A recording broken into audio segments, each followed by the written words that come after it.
The question, what are good guitar finger picks? If you go to a dedicated guitar forum, like the Acoustic Guitar Forum, you'll find quite a lot of threads on this very subject, and they tend to be long, involved, and highly particular.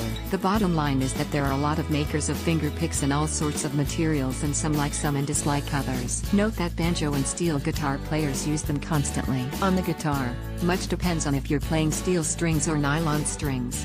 If you are playing classical, nylon string guitar, you don't need them.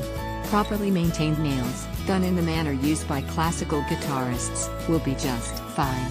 There are lots of tutorials on the web. However, if you are going to play steel strings, you are going to get nail wear.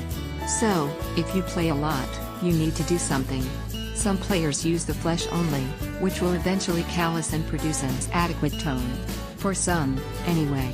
I always found flesh only on steel strings to be dull. Or, you can use finger picks, or, you can go the artificial nails route. The artificial nails are much like the ones your girlfriend or spouse gets at the nail shop. They go on the same way, and they must be maintained the same way. They do work. James Taylor uses them, but he's a professional player who gigs hundreds of times a year. You can get finger picks in steel, plastic, and likely other substances as well.